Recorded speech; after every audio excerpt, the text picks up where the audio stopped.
მეგობარი აქტი ორპარტიული მხარდაჭერა კონგრესში. მეგობარი კანონპროექტი ხელს უწყობს საქართველოს ძალიან მამაცი ხალხის ინტერესებს. ტრამპის ვერდიქტის მოლოდინში. ეს არის მცდარი მიმართულების კანონპროექტი. ჩვენმა კოლეგებმა უარი უნდა თქვენ ამაზე. რაზეა დამოკიდებული მომავალი თანამშრომლობა. ერთიანი ნაციონალური მოძრაობა გეგმავს ვიზიტს ამერიკის შეერთებულ შტატებში, რომ ვიმუშაოთ სენატთან.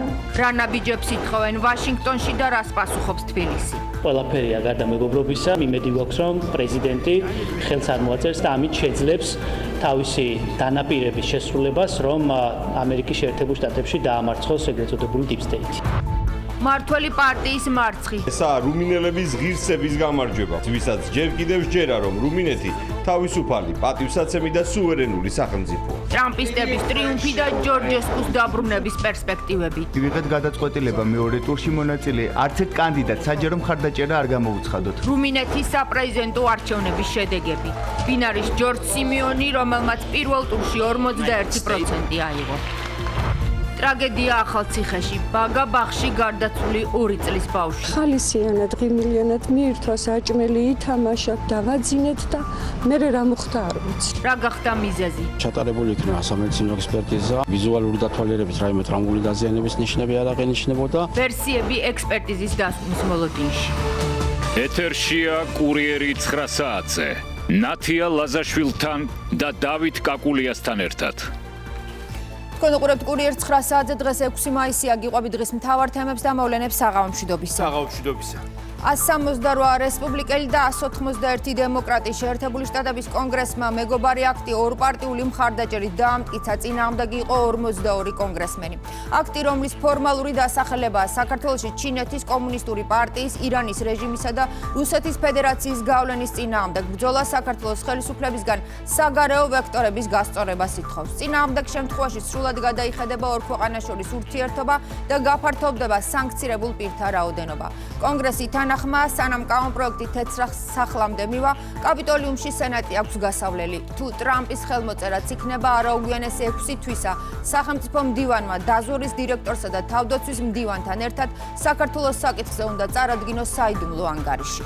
სწორედ ამ საიდუმლო ანგარიშით აპირებენ გამოავლინონ ის კონკრეტული პირები, ვინც ხელს უშლის საქართველოს ევროატლანტიკურ მისწრაფებებს და ეწინააღმდეგება შეერთებული შტატების ნაციონალურ ინტერესებს. თუმცა თუ ხელისუფლება პოლიტიკას შეცვლის, დოკუმენტში საქართველოსთან მჭიდრო თანამშრომლობის პირობაცაა ჩადებული. წარმომადგენელთა პალატაში მეგობარი აქტის განხილვისას სიტყვით გამოვიდა 5 კონგრესმენი, მათგან დოკუმენტის მიღების წინააღმდეგი წავიდა 1, რომელმაც მეგობარი აქტის კენჭისყრას საშინელი იდეა უწოდა. კონგრესის განაცხადება მაშველი რგოლია ქართული ოპოზიციისთვის, ქართული ოცნებისთვის კი სახელწოდების მიუხედავად არა მეგობრული აქტი. მართველი პარტია ტრამპის ვერდიქტს ელოდება და თulis რომ მეგობარი აქტი ლაკმუსის ქაღალდია deep state ბრძოლის პროცესში. რა გამოხმაურებები მოყვა ვაშინგტონის კენჭისყრას თბილისში, რა ვადაში უნდა მივიდეს აქტი თეთრ სახლამდე და რა ხდება მისი დაბლოკვის ან ხელმოწერის შემთხვევაში. ლელა ჯავახიშვილი განაგრძობს თემაზე საუბარს. ხელმოწერის შემდეგ ძალაში შევა ყველა ის პუნქტი, რომელსაც მეგობარი აქტი ითვალისწინებს. მეგობარი აქტი ამოქმედება მაშინაც, თუ მას დონალდ ტრამპი ხელს არ მოაწერს 10 დღის ვადაში და თუ ამ პერიოდში მუშაობას განაგრძობს კონგრესი. სესია მაისის ბოლომდე გრძელდება. არსებობს ვეტოს გამოყენების უფლებაც და მისი დაძლევის შესაბამისი პროცედურებიც, თუმცა მანამდე აუცილებელია, რომ საკითხი კენჭისყრაზე დადგეს სენატში, სადაც თავის მხრივ ამ კანონმდებლობის მიღება სჭირდება 51 სენატორის ხმა, ეს მას შემდეგ, რაც საკითხი სხდომაზე გავა და კენჭისყრაზე დადგება უკვე 60 სენატორის თანხმობით. ვიდრე შესაბამისი პროცედურები მიმდინარეობს ამერიკაში, საქართველოში უკვე გააკეთდა განცხადებები იმის შესახებ, რომ შტატები უპასუხოდ არავის ტოვებს. ოპოზიციაში იმედოვნებენ, რომ პროცესი ლოგიკურ დასასრულამდე მივა და ამისთვის ისინი აცხადებენ, რომ აპირებენ შეხვედრები გამართონ სენატშიც. ქართული ოცნება კი მეგობარ აქტს კონკრეტული ძალების ინტერესების გამტარებელ მორიგ პროვოკაციულ რეზოლუციას უწოდებს. For the people of Georgia. მოგიწოდებთ ამ კანონმდებლობის მხარდაჭერისკენ საქართველოსა და ამერიკის შეერთებული შტატების ხალხის საერთო სარგებლისთვის. ინიციატორის მოწოდების შემდეგ კონგრესმა მეგობარი აქტი 349 ხმით მიიღო. 42 კონგრესმენი წინააღმდეგ წავიდა, კიდევ 42-მა კი კენჭისყრაში მონაწილეობისგან თავი შეიგავა. პროექტი, რომლის სრული სახელწოდებაც საქართველოს ანგარიშვალდებულების, გამძლეობისა და დამოუკიდებლობის შესაძლებლობების გაძლიერების და მობილიზაციის აქტია, რამდენიმე კონკრეტულ პუნქტს მოიცავს. დოკუმენტი ერთის მხრივ აწესებს სანქციებს და სავიზო შეზღუდვებს ქართული ოცნების მაღალი თანამდებობის პირების მიმართ. მეორეს მხრივ კი ქართველი ხალხისა და სამოქალაქო საზოგადოების მხარდაჭერის მიზნით კონსტიტუციურ კურსზე დაბრუნების დადასტურების შემთხვევაში ითვალისწინებს ორმხრივი ურთიერთობების გადახედვას. Რატომ დადგა დღის წესრიგში და რამდენად მიზანშეწონილია პროექტის მიღება? კენჭისყრას წინ დებატები უძღო და სადაც იყო განსხვავებული მოსაზრებაც. მეგობარი კანონპროექტი ხელს უწყობს საქართველოს ძალიან მამაცი ხალხის ინტერესებს. სამწუხაროდ ქართული ოცნების არალეგიტიმური რეჟიმი ხალხის ნებას ახშობს. ცდილობს ქვეყანა ჩვენს მოწინააღმდეგეებს მიჰყიდოს. მათ შორის პრაქტიკულად უთმობს შავი ზღვის სპორტს ჩინეთის კომუნისტურ პარტიას, რომელიც ქართული ხალხისთვის უნდა იყოს.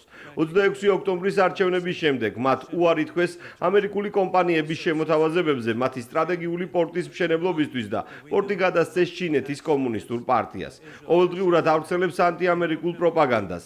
ადანაშაულებს შეერთებული შტატების მთავრობის მაღალჩინოსნებს, მათ შორის პრეზიდენტ ტრამპს და ძალიან დაფასებულ სენატის საგარეო საქმეთა კომიტეტის თავმჯდომარეს, ჯიმ რიშს, კორუფციაში და დიპ სტეიტის მარიონეტად ყოფნაში. ეს კანონპროექტი ითვალისწინებს სანქციებს ქართული ოცნების მაღალჩინოსნების წინააღმდეგ მათი უკანონო ქმედებებისთვის. ის ასევე ითვალისწინებს უფრო ძლიერ ორმხრივ კავშირებს მას შემდეგ, რაც საქართველო მისი კონსტიტუციისადმი ერთგულებას დაუბრუნდება.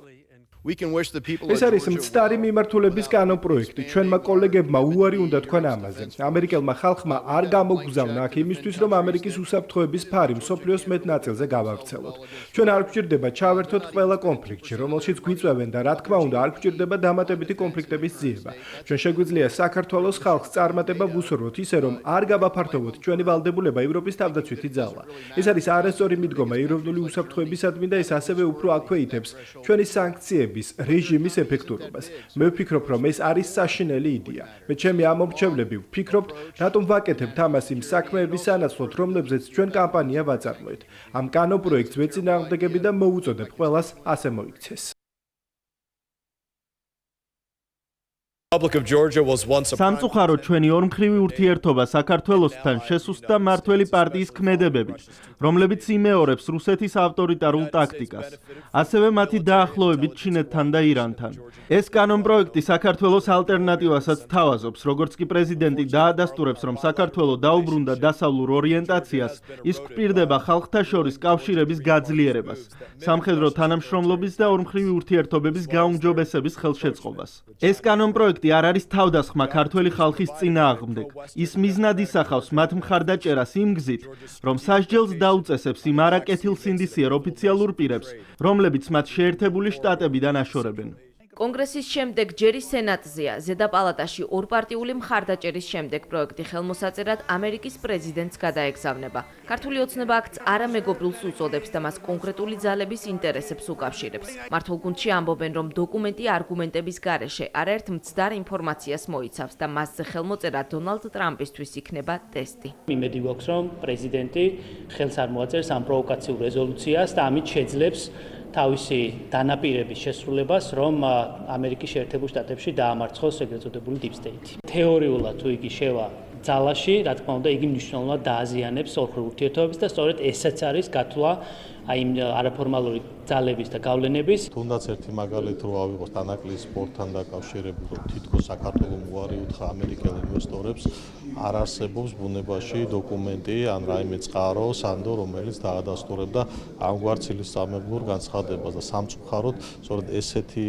გადაუმოწმებელი, დაუსაბუთებელი, მანიპულირებული ფაქტები გახდა საფუძველი იმისათვის, რომ მსგავსი აქტი მიეღო კონგრესს. მეგობარი აქტის მიღებას დილიდან სპეციალური ბრიფინგებით გამოეხმაურნენ ოპოზიციურ პარტიებში. განცხადებები ერთმანეთის მიყოლებით გაკეთდა. ხელისუფლების ოპონენტებმა კონგრესის გადაწყვეტილება უპრეცედენტო მხარდაჭერად შეაფასეს. მათ შორის იყო სალომე ზურაბიშვილიც. ვერ ვიტყვი, რომ უნდა გვიხაროდეს დღეს იმის გამო, რომ დასანქცირდა არამხოლოდ ის პირები, რომლებიც არიან პასუხისგებელი იმაზე, თუ რა ხდება ქვეყანაში, მაგრამ იმითი თუ რომ რეალურად საქართველოს მიმართ არის ასეთი გადაწყვეტილება. მადლობა ჩვენს ამერიკელ მეგობრებს ასეთი ერთსულოვანი ბოლო პერიოდში ალბათ უპრეცედენტო ერთსულოვნებით მიღებული მეგობარი აქტისთვის. ძლიერი ამერიკა არასდროს ქართველი ხალხის ჩვენს ბრძოლას არ მიატოვებს. მინდა მიულოცო საქართველოს დემოკრატიას და ყველა საქართველოს დღევანდელი დღე დარჩა ორი ნაბიჯი, რომელიც როგორც წესი ყოველთვის იდგმება ამ ტიპის გადაწყვეტილებების შემდეგ. ოპოზიციაში არ მალავენ, რომ დოკუმენტის შემუშავებაზე თავადაც მუშაობდნენ და იმედოვნებენ, რომ დაწყებული პროცესი ლოგიკურ დასასრულამდე მივა. საქართველოს უდიდესი მეგობარი ჯო ვილსონი ეუთოს საპარლამენტო ასამბლეაზე საქართველოს და ამერიკის შეერთებული შტატების დროშებით ბროშებს არიგებდა მსოფლიო ლიდერებისთვის, რომელთაგან ერთ-ერთი მეც მისახსოვრა ერთიანი ნაციონალური მოძრაობა გეგმავს ვიზიტს ამერიკის შეერთებულ შტატებში მომავალ კვირას, სწორედ იმისთვის, რომ სენატშიც იყოს ასეთი ორპარტიული მხარდაჭერა. რამდენიმე საერთაშორისო ვიზიტით ამერიკის შეერთებულ შტატებში მაღალი პოლიტიკური რანგის შეხვედრებით ვიმუშავეთ მარტივი მოცემულობისთვის, რომ პერსონალური, ინდივიდუალური პასუხისმგებლობები დაკისრებოდა ივანიშვილს და მის რეჟიმს. უმრავლესობაში ამბობენ, რომ მეგობარი აქტი სახელწოდებასთან ერთად წინააღმდეგობაში მოდის როგორც ქართველი ხალხის ინტერესებთან, ისე ამერიკის ახალი ადმინისტრაციის გაცხადებულ მიდგომებთან. ქართულ ოცნებაში დღეს პროექტის ინიციატორის სუბიექტურ მიზნებზეც ისაუბრეს. ბატონი ვილსონი არის ხაზარაძეები რო დაპატიჟა, ძვირი რო გადაახტევინა ინაუგურაციის ბილეთებს და მერე გარეთ წვიმაში რო დააყენა. თაღლითი. პლუს ყიდის ყველა რაღაც თუ გააჩნია თავის ოფისის კონგრესმენია, კაცი. და ყიდის დროშებს, ემბლემებს, რაღაცა რო ფული გააკეთოს. ეს არის ჩვეულებრივი ვილსონის მიერ შეთითხნილი და ეგ გარკვეული ლობისტური ჯგუფების მიერ დაქირავებული, გარკვეული დემოკრატების მთელი არმია, 300-მდე კაცია და რესპუბლიკელების ნაწილი, რომელიც თვითონ ტრამპის იმპიჩმენტს ითხოვდა. და ეს ხალხი ხა ჩვენ დაგვინდობდა, ბიჭო, ჩინეთთან ურთიერთობას ჩვენ გვამართლით და ჩვენ გვსაყვეთ რომ თქვენ ლიდერი არ დარჩა ევროკავშირში, საფრანგეთი გინდა თუ ევროპის ქვეყნები სადაც არ ეახსნენ და მოკავშირეობის ხელშეკრულება არ დადეს. თქვენ იცით, რომ ჯო ვილსონი, რომელიც დიდი ხანია საქართველოს ტრობით გამოირჩევა, სხვის კორუფციაზე ლაპარაკობს და თვითონ კორუმპირებული გეზერაშვილის დაფინანსებით აკეთებს განცხადებებს, წარადგენს კანონპროექტს. ჩვენ დღესაც ვართ ამერიკასთან გადატვირთვის პოლიტიკისთვის, თავიდან დავიწყოთ სულთაფურციდან ჩვენი ურთიერთობები, თუმცა ის რაც გუშინ მეგობარი აქტის სახით იქნა მიღებული, რა თქმა უნდა, ამას მეგობრობასთან არაფერი კავშირი არ აქვს, ეს პირიქით შეიძლება მტრობადაც კი ჩაითვალოს. ჩვენ გულწრფელად ხარს უჭერთ პრეზიდენტ ტრამპს ის საკუთარი საარჩევნო დაპირება, რასაც დიფტეიტის დამარცხება ქვია სრულად შეასრულოს. კონგრესში ვილსონმა, ხოლო სენატში პროექტი ჯინ შაჰინმა და ჯიმ რიშმა წარადგინეს. როდის ჩატარდება ზედა პალატაში კენჭისყრა ჯერ დაზუსტებული არ არის. თუ მეგობარი აქტი სენატშიც შესწორების გარეშე იმავე სახით მიიღეს, ის უკვე პრეზიდენტს გადაეგზავნება. იმ შემთხვევაში, თუ დონალდ ტრამპი მას 10 დღიან ვადაში ხელს არ მოაწერს, აქტი ძალაში ავტომატურად შევა. თუმცა ამ პერიოდში კონგრესში სესია შეწყვეტილი არ უნდა იყოს. პრეზიდენტის მხრიდან ვეტოს დადების შემთხვევაში კი მის დასაძლევად კონგრესის ორივე პალატაში ხმების 2/3 იქნება საჭირო. უსაფრთხოება სხვა ქვეყნების საფრთხის ხარჯზე სხვებმა და ამით აიცილოს ბალტიისპირეთმა საფრთხეები, რომელიც რუსეთიდან მოდის. ლატვიას უკრაინაში ომის დასრულება არ აწყობს. ქვეყნის სამხედრო დაზვერვისა და უსაფრთხოების სამსახურის ხელმძღვანელი აცხადებს, რომ მისი ქვეყანა საფრთხის ქვეშ არ აღმოჩნდება, ვიდრე ომი მიმდინარეობს უკრაინაში. განცხადება ინდულის კრეკისმა ლატვიურ ტელეარხთან ინტერვიუს დროს გააკეთა და არ დამალა, რომ მისი ქვეყნის უსაფრთხოებისთვის ვითარება მკვეთრად გაუარესდება, თუ კონფლიქტი გაიყინება, ან თუ ის დასრულდება რუსეთის გამარჯვებით. აქ მნიშვნელოვანია სიტყვა კონფლიქტის გაყინვა. ლატვიას ეშინია, რომ თუ რუსეთ-უკრაინის ომი შეჩერდა, რუსი სამხედროები თავიანთ დისლოკაციის ადგილებს დაუბრუნდებიან ბალტიის სასაზღვრო რეგიონებში. ვიდრე რუსეთი უკრაინაში იბრძვის, ჩვენ საზღვარზე სიმშვიდე იქნება. ეს არის ლატვიის დაზვერვის შეფის სიტყვები, რაც აშკარას ხდის ბალტიის ქვეყნების პოლიტიკას, მათ აწყობს ცხელი წერტილები სხვა ქვეყნებში. გადის თუ არა ლატვიის უსაფრთხოება სხვა ქვეყნის საფრთხეზე და რუსეთთან სხვა სახელმწიფოების ომზე, სადაც დაიხოცებიან მაგალითად უკრაინელი ან ქართველი ჯარისკაცები. რიგამ თავისი დაზვერვის პირით თავად ახსნა ბალტიისპირელი პოლიტიკოსების აქტიურობის მიზეზი. ბალტიისპირეთის ქვეყნებს, რა თქმა უნდა, აქვთ განსაკუთრებული შიში რუსეთის მხრიდან მომდინარე აგრესიასთან დაკავშირებით და აკეთებენ ყველაფერს იმისთვის, რომ ეს საფრთხე იყოს სადღაც სხვაგან. მართველი გუნდი დარწმუნებულია, რომ ლატვიის უსაფრთხოებისთვის მის ფარგლებს გარეთ კონფლიქტი ქვეყნის გეოპოლიტიკურ ინტერესში შედის. საუბარია ლატვიის სამხედრო დაზვერვის ხელმძღვანელის ინტერვიუზე, რომელმაც არ დამალა, რომ ბალტიისპირეთში მშვიდობა რუსეთ-უკრაინის ომის ხანგრძლივობაზე პირდაპირაა დამოკიდებული. სახელმწიფო პარტიაში ამბობენ, რომ ამ ფონზე მეგობარი ქვეყნებიდან საქართველოს მუდმივი კრიტიკა ისმის, თუმცა არავინ საუბრობს ქვეყნის გეოგრაფიულ მდებარეობასა და რეალურ საფრთხეებზე, რომელიც მეზობელი რუსეთიდან მოდის. ჩვენ ზუსტად ამას ვამბობთ, რომ საქართველოს მთავარი ინტერესი, საქართველოს მოსახლეობის მთავარი ინტერესი არის აი ამ ომის, აი ამ დაძაბულობის ახალი ცხელი კერის თავიდან არიდება.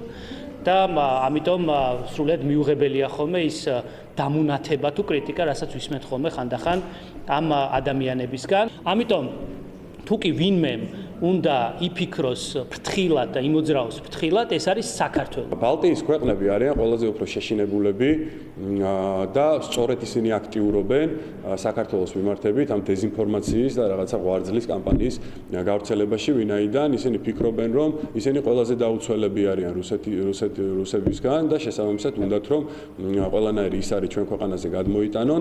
ინდულის კრეკისმა ინტერვიუ ადგილობრივ მედიას რამდენიმე დღის წინ მისცა. სამხედრო დაზვერვის უცვლელი ხელმძღვანელი ამბობს, რომ რუსეთ-უკრაინის ომის შეჩერებამ შესაძლოა ევროპისთვის უფრო მეტი საფრთხე გააჩინოს. მაღალჩინოსნის მტკიცებით, თუ ოკუპანტ ქვეყანას სამხედრო ძალების აღდგენის შესაძლებლობა ექნება, ის ევროკავშირის საზღვრებს შეუტევს.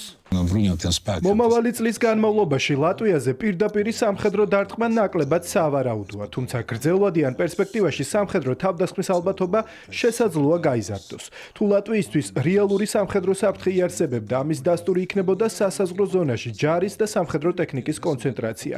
ვიდრე რუსეთი უკრაინაში იბრძვის, ჩვენ საზღვარზე სიმშვიდე იქნება.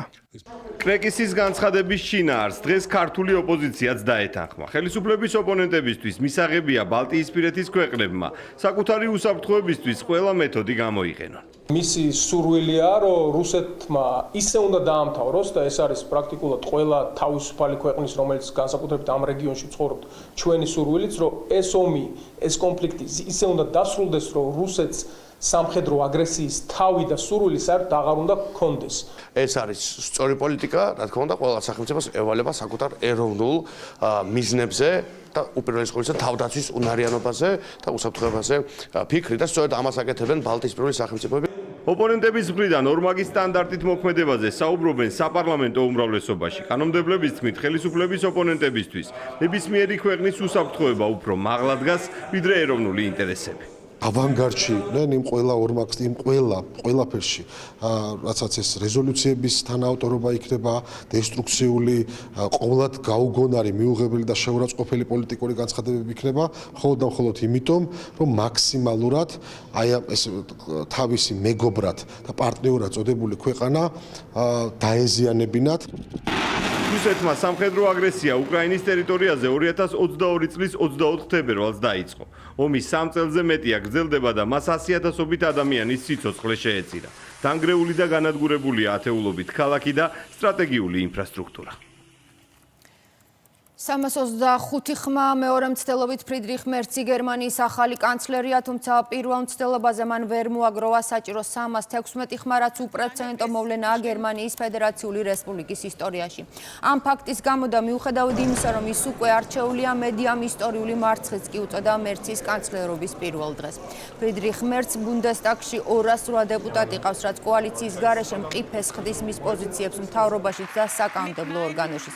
ეს დღევანდელ კენჭისყრაზე გამოჩნდა, როდესაც პირველი მცდელობისას ქრისტიან დემოკრატებმა მხოლოდ 310 ხმა მოაგროვეს, წინააღმდეგი კი წავიდა 307 დეპუტატი.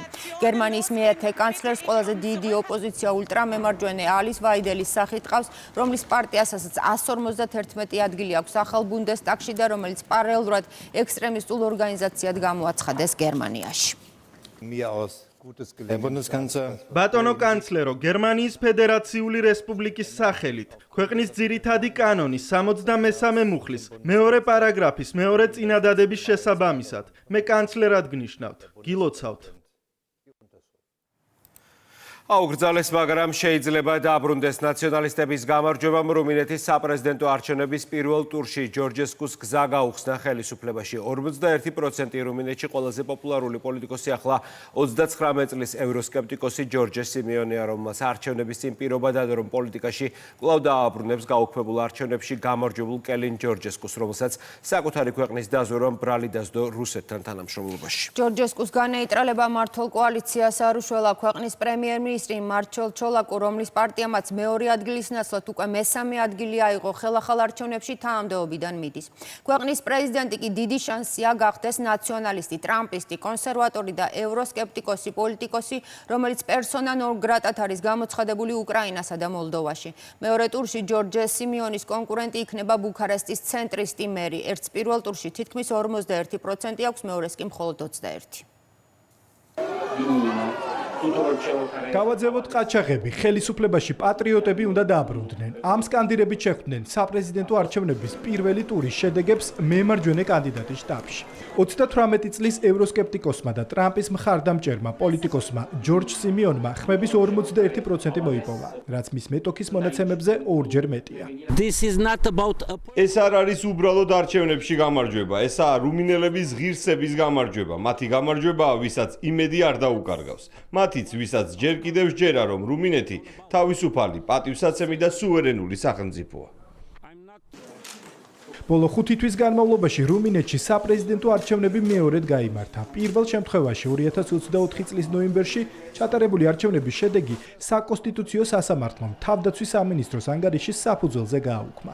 დოკუმენტის მიხედვით გამარჯვებული კანდიდატი სკალინ ჯორჯესკუს წინასაარჩევნო კამპანიას რუსეთი აფინანსებდა.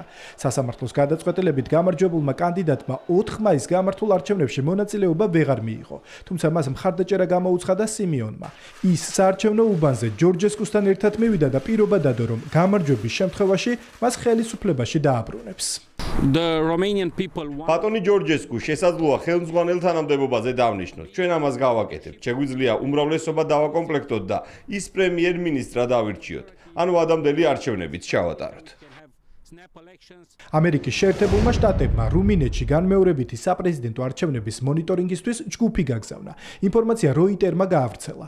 გამოცემა წერს, რომ ტრამპის ადმინისტრაციის ინტერესი განსაკუთრებით მას შემდეგ გაიზარდა, რაც პირველ ტურში კალინ ჯორჯესკუს კანდიდატურა მოხსნეს. არჩევნების შედეგის გაუქმება მიუნხენის უსაფრთხოების კონფერენციაზე გააკრიტიკა შეერთებული შტატების ვიცე-პრეზიდენტმაც, რომელმაც განაცხადა, რომ რუმინეთმა პირდაპირ გააუქმა საპრეზიდენტო არჩევნების შედეგი საკუთარი სადაზვერო სამსახურის მყიფე ეჭვის საფუძველზე და მეზობელი ქვეყნებიდან განხორციელებული უზარმაზარი ზეწოლის შედეგად.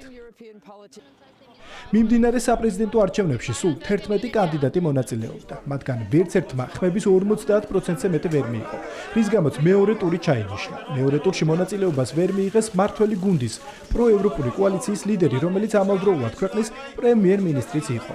კრინ ანტონესკომ ხმების 20.7%-ით მესამე ადგილი მოიპოვა, რის გამოც კენჭისყრას გამოეთიშა. შედეგების გამოცხადების შემდეგ კი თანამდებობაც დატოვა. ნახეთ კენჭისყრის შედეგები, ეს ნიშნავს, რომ მართველი კოალიცია შემადგენლობით არალეგიტიმურია. ესაა ჩემი პრემიერ-მინისტრის პოსტიდან გადადგომის მიზეზი.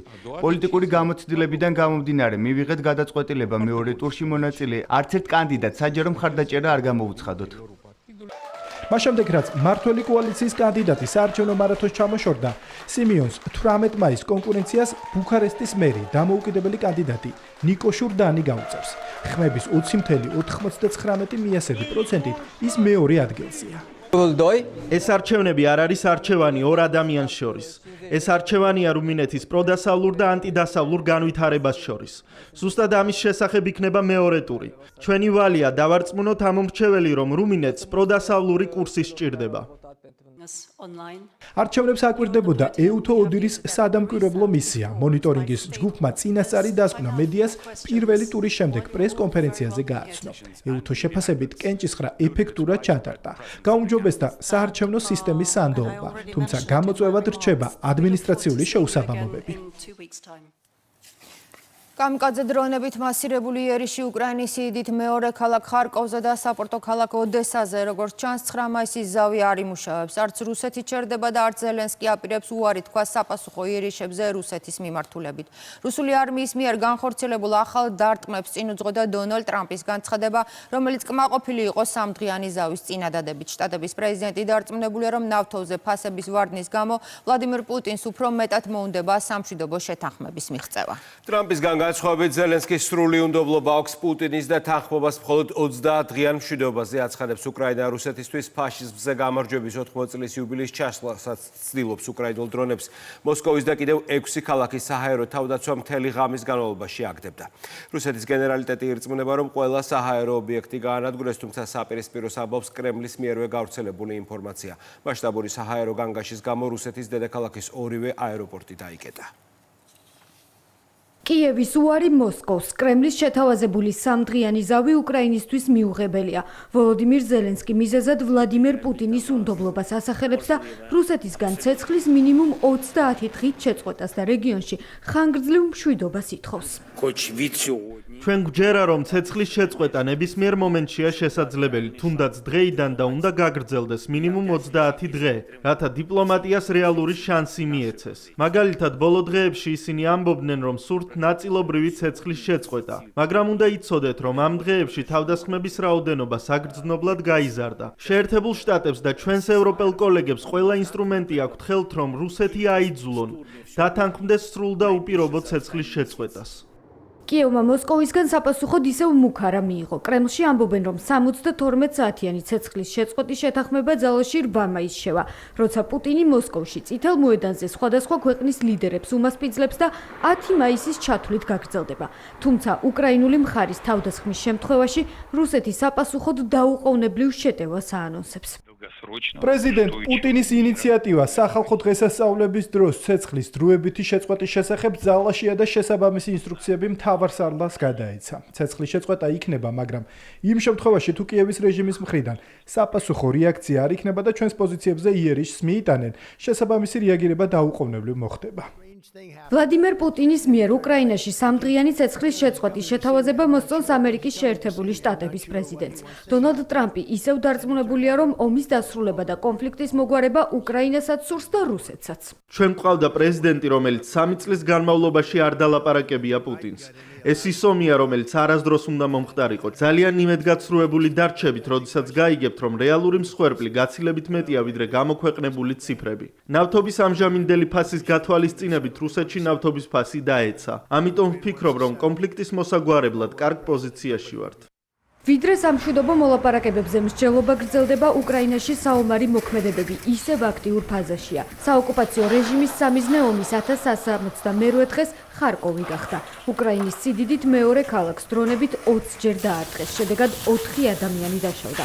განადგურდა კერძო სახლები, საწარმო და სავაჭრო ცენტრი. სამიზნე გახდა ოდესაც, სადაც 1 ადამიანი დაიღუპა. საპასუხო იერიშებს ახორციელებს უკრაინაც. რუსული მედიის ცნობით მოსკოვის თავზე 19 დრონი ჩამოაგდეს. არ ფუნქციონირებს მოსკოვის არც ერთი აეროპორტი. ფრონტზე ბრძოლისა და ჩიხში შესული სამშვიდობო მოლაპარაკების პარალელურად უკრაინამ და რუსეთმა არაბთა გაერთიანებული საამიროების შუამავლობით მძევლების გაცვლაზე შეთანხმებას მიაღწიეს. შედეგად თითოეულმა მხარემ 205 სამხედრო ტყვე სამშობლოში დააბრუნა. მთავრობის განკარგულებით ფაშიზმზე გამარჯვების 80 წლისთავთან დაკავშირებით მეორე მსოფლიო ომის მონაწილეები ერთჯერადი ფულადი სოციალური დახმარების სახით 2000 ლარს, ხოლო მეორე მსოფლიო ომში დაღუპულთა ოჯახის წევრები 1000 ლარს მიიღებენ. ფინანსური დახმარება ვეტერანების საქმეთა სახელმწიფო სამსახურის ვეტერანთა აღრიცხვის ელექტრონულ მონაცემთა ბაზაში რეგისტრირებულ მეორე მსოფლიო ომის მონაწილეებსა და ომში დაღუპულთა ოჯახის წევრებს გადაეცემათ განკარგულების თანახმად საქართველოს მთელს ტერიტორიაზე ერთჯერადი ფულადი სოციალური დახმარების გაცემას უზრუნველყოფს ჯანმრთელობისა და სოციალური დაცვის სამინისტროს სოციალური მომსახურების სააგენტო. დედაქალაქში კი თბილისის მერია განკარგულებას საქართველოს პრემიერ-მინისტრმა ირაკლი კობახიძემ ხელი უკვე მოაწერა. ტრაგედია სამცხე ჯავახეთში ახალციხეში მდებარე კერძო ბაგაბაღში 2 წლის ბავშვის გარდაცვალების ზუსტი მიზეზი ამ დრომდე უცნობია. ცნობილია მხოლოდ ის, რომ მცირეწლოვანს არ ჰქონდა ქრონიკული დაავადებები, არ ავადმყოფობდა და პირის ღრუსა და საყლაპავ მილში არ აღმოაჩნდა უცხო სხეული, რასაც შესაძლოა მისი გაგუდვა გამოეწვია. ბავშვი ერთ-ერთმა აღმზრდელმა საწოლში უკვე გარდაცვლილი აღმოაჩინა. ეს ემთხვევა იმ დროს, როდესაც პატარებს წყნარი საათი ჰქონდათ ბაგაბაღში. ბაგაბაღში მისულმა სასწრაფო დახმარების ბრიგადამ 2 წლის ბავშვი ახალციხეში მდებარე მეორე კლინიკა იმედში გადაიყვანა, სადაც მას რეანიმაციული ღონისძიებები ჩაუტარეს, თუმცა უშედეგოდ.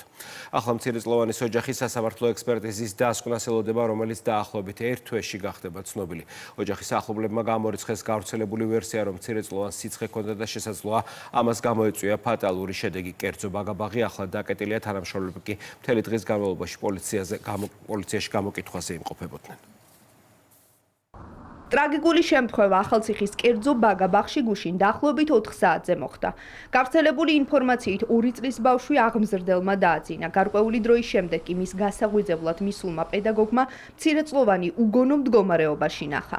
ბავშვი ბაგაბაღიდან კლინიკა იმედში გადაიყვანეს, თუმცა 2 წლის ბიჭის გადარჩენა ვერ მოხერხდა.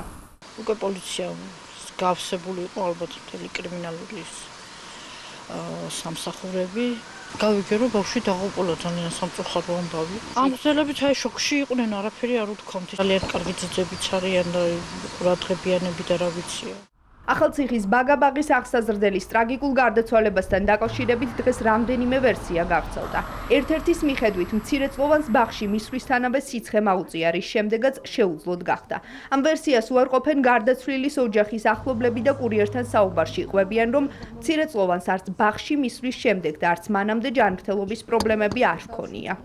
არ ვიცით რა მოხდა. ნამდვილად ალბათ ყველაფერი გაირკვევა. ეს არავის არ უნდა, რა თქმა უნდა, ვერანაირ ვერსიას ვერ გეტყვით. ბავშვი იყო ჯამრთელი. არ ყოველ შემთხვევაში არაფერი აწუხებდა ბავშვს. არანაირი ტემპერატურა, არანაირი ხველა. პედაგოგიც ამას ამბობს. ხალისიანად, ღიმილიანად მიირთვა, საჭმელი ითამაშა, დავაძინეთ და მე რა მოხდა არ ვიცით. კიდევ ერთი ვერსიით ბავშვის გარდაცვალების მიზეზი შესაძლოა საკვების ან პატარა საგნის გადაცდენა ყოფილიყო, თუმცა სამხარაულის ექსპერტის განცხადებით პირველადი დათვალიერებით ბავშვის სასუნთქ გზებში უცხონივთი არ აღმოჩენილა. დავით მერაბიშვილის თქმით, მცირეწლოვან სხეულზე არც დაზიანებები აღენიშნებოდა. ჩატარებული იქნა სამედიცინო ექსპერტიზა, აღებული იქნა ყველა კვლევისათვის ორგანოები, სისხლი, ქიმიური გამოკვლევისათვის.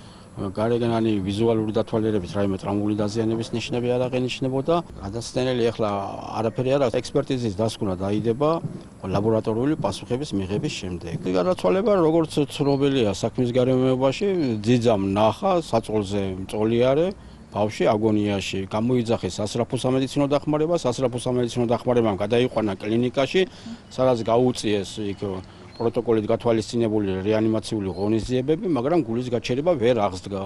ახალციხის ბაგაბაღში ახლა სააღმზრდელო პროცესი შეჩერებულია. ბაღი დალუქულია და საგამოძიებო მოქმედებები მიმდინარეობს.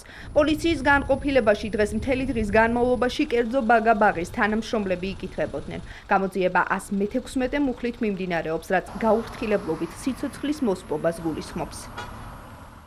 სპეციალური პენიტენციური სამსახური ერთ-ერთი მედია საშუალების მიერ გავრცელებულ ინფორმაციას გამოეხმაურა, რომლის თანახმად ნომერ მეორე პენიტენციურ დაწესებულებაში მყოფი ნიკა ბასილაძეს უწყების თანამშრომლები თავს დაესხნენ და სასტიკად სცემეს. გავრცელებულ ინფორმაციაში ნათქვამი იყო ისიც, რომ ციხის ადმინისტრაციამ სცადა პატიმრის საქმე არ გასაჯაროებულიყო და სასწრაფოს ექიმებს უთხრეს, რომ მას უენები ჰქონდა გადაჭრილი. ამის საპასუხოდ სპეციალური პენიტენციური სამსახური აცხადებს, რომ პატიმრის მიმართ რაიმე სახის ძალადობას ადგილი არ ჰქონია. ამავე განცხადებაში, რომელსაც უწყება ვიდეო მასალასაც ურთავს, ასევე აღწერს, რომლის თანახმადაც ბასილაძე ერთჯერადი სამართლების გამოყენებით ორივე ხელზე მიიყენა თვით დაზიანება საპირფარეშოდან გამოსვლისთანავე დაკარგა გონება და თავი და არტყა იატაკს, რა დროსაც მიიღო თავის ქალის მრავლობითი დაზიანება.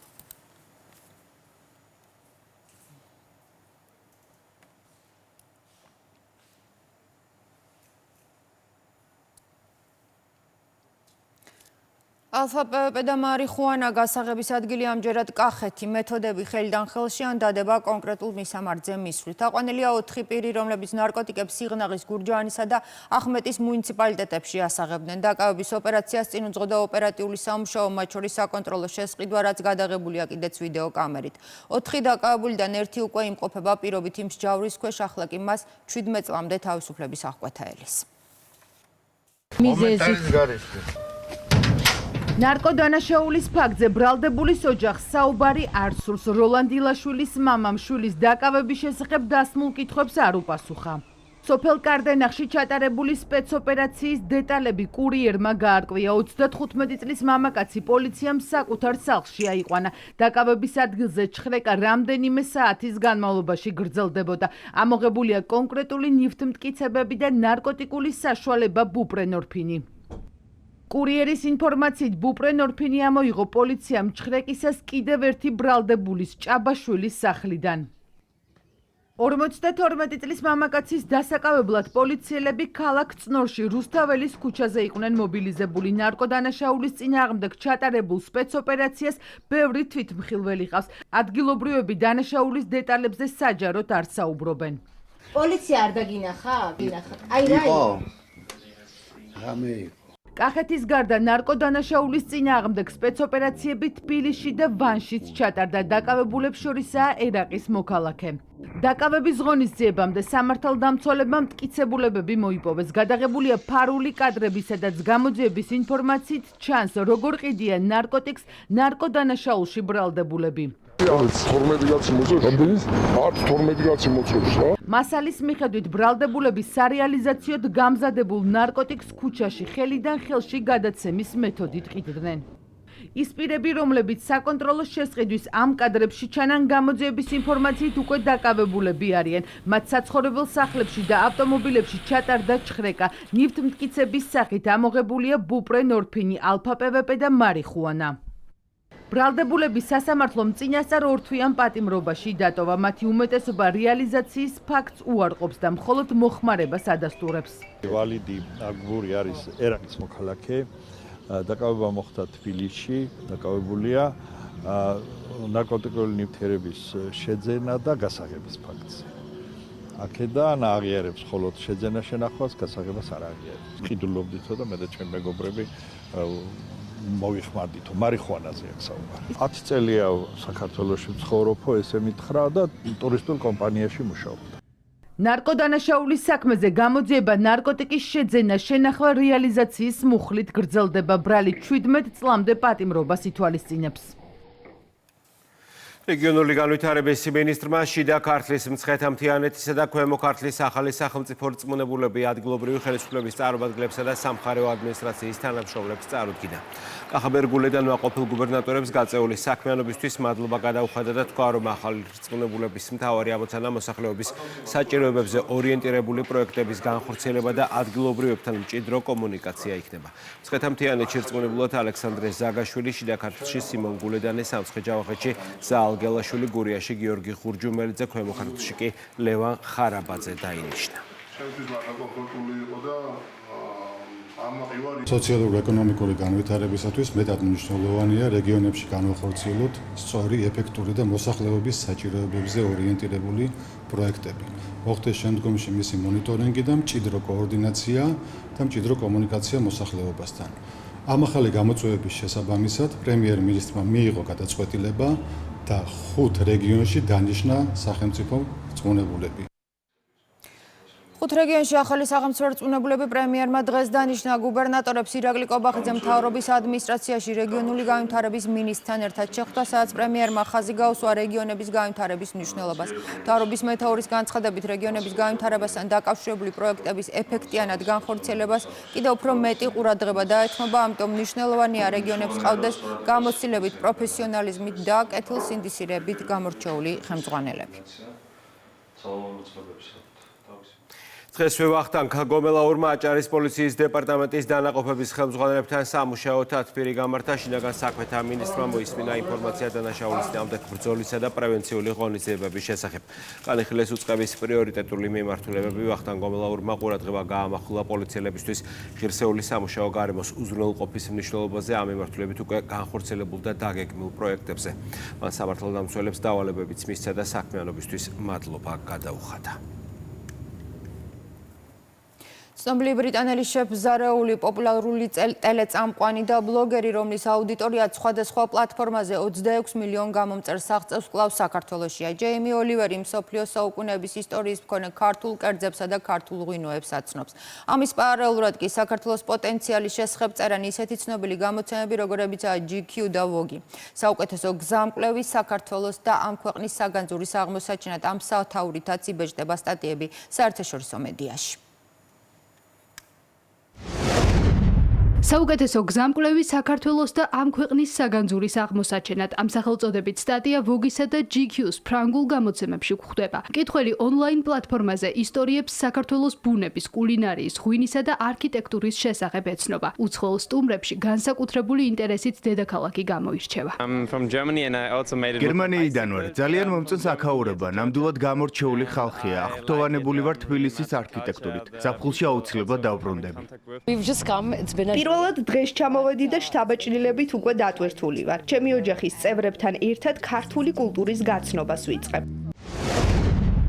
კამპანიის ფარგლებში საქართველოშია ჯეიმი ოლივერი, ცნობილი შეფმზარეული ჩვენი ქვეყნის კულტურასა და ტრადიციებს, საკუთარ გამომწერებს სოციალური ქსელის საშუალებით აცნობს. ტურისტული ნაკადის ზრდა უკვე დაეწყოთ სასტუმროებს. დატვირთვა აპრილის თვიდან შეიმჩნევა. ეკონომიკის სამინისტროში ამბობენ, რომ დადებითი დინამიკა სწორი მარკეტინგული კამპანიის შედეგია. დადებითი დინამიკით მიმდინარეობს ჩვენ ქვეყანაში ტურიზმის და ავიაციის ინდუსტრიის განვითარება, განსაკუთრებით წარმატებული იყო მიმდინარე წლის პირველი 3 თვე, რომლის ფარგლებში ჩვენმა ქვეყანამ რეკორდული შემოსავალი მიიღო ტურიზმის ინდუსტრიიდან 3 თვის ჭრილში, ისევე როგორც რეკორდული ოდენობის ტურისტებს უმასპინძლა. ჯამში ჩვენმა ქვეყანამ მილიონამდე ტურისტს უმასპინძლა და ტურიზმიდან 826 მილიონი ამერიკული დოლარი შემოსავალი მიიღო უშუალოდ ტურიზმის ინდუსტრიიდან. საქართველოს მთავრობა განაგრძობს აქტიურ სამუშაოებს იმისთვის, რომ მიმდინარე წელი ტურიზმის სექტორში იყოს კიდევ უფრო მეტად წარმატებული. ტენდენცია აჩვენა, რომ უკვე აპრილის დასაწყისიდანვე დატვირთულობამ ზედმეტად იმატა, ანუ რაც შარშანდელ წელთან შედარებით საკმაოდ განსხვავებული მაჩვენებელია და პოზიტიური მაჩვენებელია. შესაბამისად, საგრძნობლად ჩანს უკვე აპრილის მაჩვენებლებიდან ეს ტენდენცია და დატვირთულობა. მაისიც საკმაოდ საინტერესოდ გამოიყურება თბილისში და რა თქმა უნდა, დიდი მოლოდინებია, რომ ივნისი და ზაფხულის სეზონი პერიოდი ახალი მიმართულებებიდან გვეყოლება სტუმრები.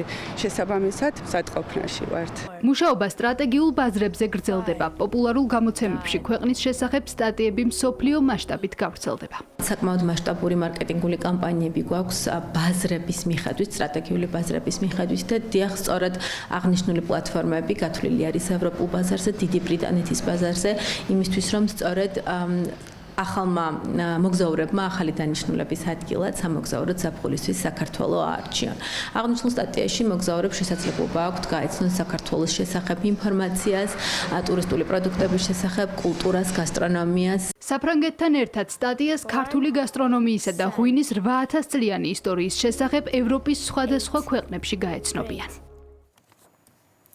ნიუ-იორკი კვლავ მსოფლიოს ყურადღების ცენტრშია. მეტროპოლიტენის ხელოვნების მუზეუმში მსოფლიო მოდისა და კულტურის ყველაზე პრესტიჟული ღონისძიება გაიმართა. მეტ გალა 2025 წელს განსაკუთრებულად გრანდიოზული, ექსტრავაგანტური, გლამურული და დასამახსოვრებელი იყო. ყოველ წელს გამოფენის კურატორი და საღამოს ორგანიზატორები მეტ გალასთან ერთად კონკრეტულ თემას ირჩევენ.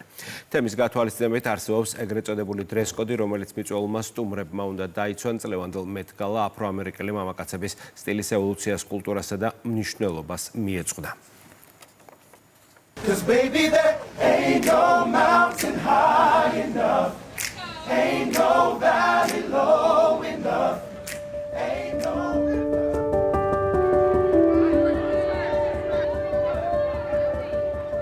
ყოველი წლის მაისის პირველ ორშაბათს ნიუ-იორკის მეტროპოლიტენის ხელოვნების მუზეუმში მსოფლიო მოდისა და კულტურის ყველაზე პრესტიჟული ღონისძიება იმართება. ტრადიცია არც წელს დაირღვა. 5 მაისის საღამო ძვირადღირებული კოსტუმების გამოფენას მიეძღვნა. მეტ გალა 2025 გრანდიოზული, ექსტრავაგანტური, გლამურული და დასამახსოვრებელი იყო. წელს ტრადიციული წითელი ხალიჩა ლურჯმა შეცვალა. სიმბოლური ფერითა და ყვავილებით გაფორმებულ ხალიჩაზე მსოფლიოს ყველაზე გავლენიანმა ვარსკვლავებმა მოიყარეს თავი.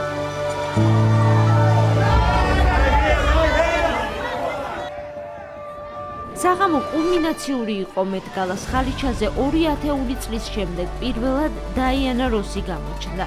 81 წლის ლეგენდარული მომღერალი აუდიტორიის წინაშე მანტიით გაფორმებული თეთრი კაპით წარსდგა. Everything was really a last moment. ყველაფერი ბოლო მომენტში გადაწყდა. ჩემმა შვილმა დამარწმუნა, რომ აუცილებლად უნდა მოვსულიყავი. ჩემი დიზაინით შექმნილ კაბაზე ამოქარგულია ჩემი შვილებისა და 8 შვილიშვილის სახელები, რაც ამ კაბას განსაკუთრებულ ემოციურ მნიშვნელობას Mom, წინ. you've got to go. ყოველ წელს მეტ-გალას ღონისძიება კონკრეტულ თემას ატარებს, რომელიც ცერემონიას და დრეს-კოდს განსაზღვრავს. სწორედ ამ თემატიკის ირგვლივით იქნება სამოსი, რომელსაც ცნობილი ადამიანები წითელ ხალიჩაზე წარადგენენ. წელს მოდის ყველაზე მასშტაბურ წვეულებაზე, ხაზი აფრო-ამერიკელი მამაკაცების სტილის ისტორიას გაესვა, ევოლუციას მე-18 საუკუნიდან დღემდე. ღონისძიების დრეს-კოდი კი საკმაოდ თავისუფლად ჟღერდა, შენზე მორგებული, რაც სტუმრებს კრეატიულობასთან ერთად ინდივიდუალიზმის გამოხატვის საშუალებას აძლევდა. წვეულების მთავარი მასპინძელი ტრადიციულად ვოგი და მისი მთავარი რედაქტორი ანა ვინტური გახდათ. ცერემონიის თანაორგანიზატორები ლუის ჰამილტონი, ფარელ უილიამსი და კოლმან დომინგო იყვნენ. ეს ღამე ჩემთვის მნიშვნელოვანია, რადგან აქ ვართ, არა მხოლოდ ლამაზად ჩაცმულები, არამედ ჩვენი აქ ყოფნის მთავარი მიზანია იმის აღნიშვნა, რომ ჩვენი ისტორია მნიშვნელოვანია.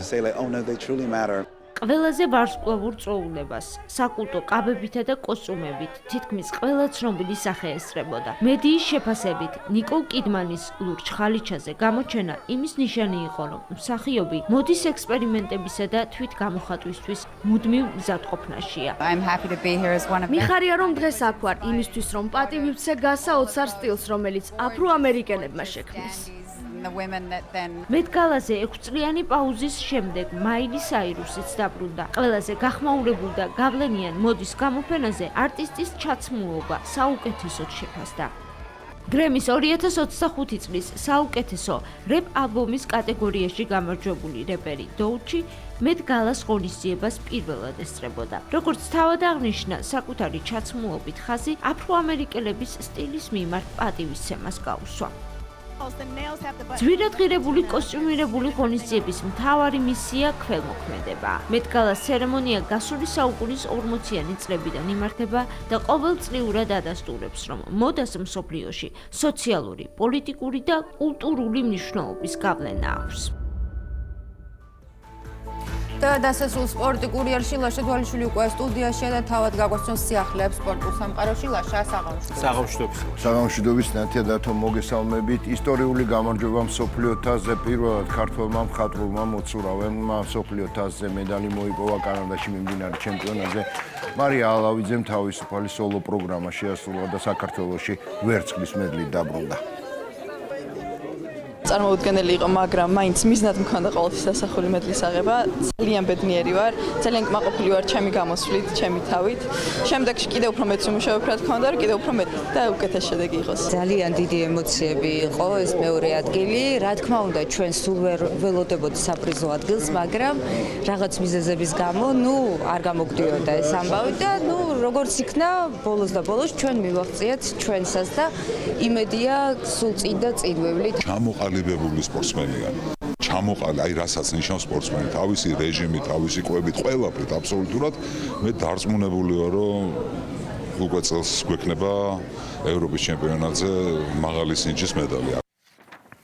საქართველოს ჰოკეის ნაკრები წარმატებული გამოსვლის შემდეგ სამშობლოში დაბრუნდა ქართველმა ჰოკეისტებმა მსოფლიო ჩემპიონატის მეორე დივიზიონის A ჯგუფში გადაინაცვლეს. საქართველოს ნაკრებმა ჯგუფური ეტაპი უდანაკარგოდ ჩაატარეს და ჯგუფის ყველა მატჩი მოიგეს. ბოლო შეხვედრაში კი ქართველმა სპორტსმენებმა ტაილანდის ნაკრებს უშანსოდ 15-1 სძლიეს.